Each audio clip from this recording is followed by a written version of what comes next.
La question de Madame Stella Dupont à Madame la Ministre de la Cohésion des Territoires et des Relations avec les collectivités territoriales. Chers collègues, vous avez la parole. Merci Monsieur le Président, Monsieur le Ministre. La compétence gestion des milieux aquatiques et prévention des inondations, dite GEMAPI, est devenue obligatoire pour les EPCI à fiscalité propre depuis le 1er janvier 2018. Bien qu'une loi votée fin 2017 soit venue assouplir et simplifier les conditions dans lesquelles les EPCI peuvent transférer ou déléguer cette compétence, de nombreux élus locaux conservent des inquiétudes à ce sujet. Et c'est particulièrement le cas dans mon département, le Maine-et-Loire. En effet, la Loire, fleuve majestueux bien entendu, et certains de ses affluents sont dotés d'un vaste système de protection composé notamment de centaines de kilomètres de digues, gérée notamment par l'État.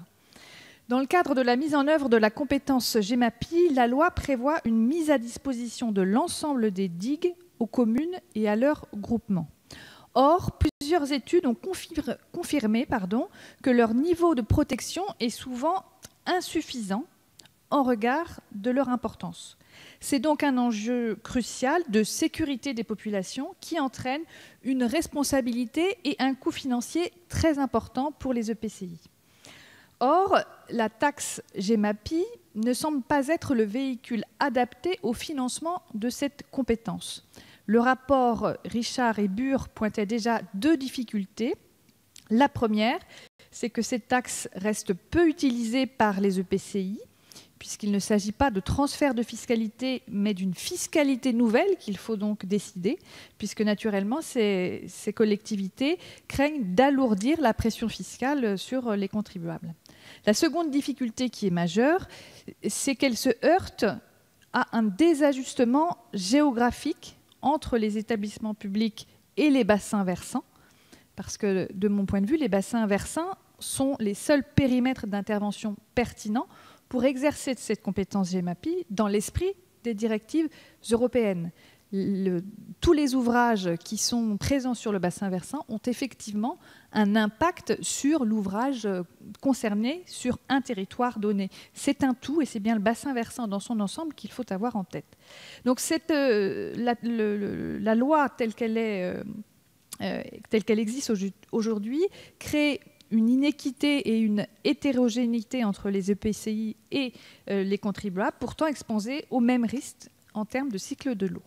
La question financière est centrale, elle nécessite des engagements, de la visibilité et une solidarité nationale forte pour ne pas dénaturer l'équité territoriale et entre EPCI et entre contribuables. Monsieur le ministre, est-ce qu'un encadrement national est prévu en la matière? Et je pense notamment à un mécanisme de péréquation.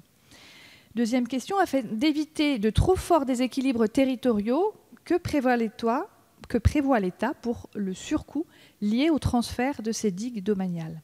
Et enfin, la loi GEMAPI de décembre 2017 envisageait en son 3e article qu'un rapport d'évaluation soit rendu. Ce rapport devait notamment dresser un bilan de la protection du territoire national contre le risque d'inondation fluviale et de submersion marine, que je n'évoque pas ce matin. Et il devait également étudier les évolutions institutionnelles et financières possibles de cette gestion.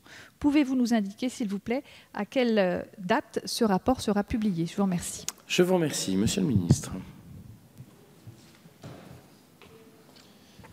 Merci, Monsieur le Président, Mesdames et Messieurs les députés, Madame la députée Stella Dupont. Alors, je vous prie d'abord de bien vouloir excuser Madame Jacqueline Gouraud qui m'a chargé de vous répondre.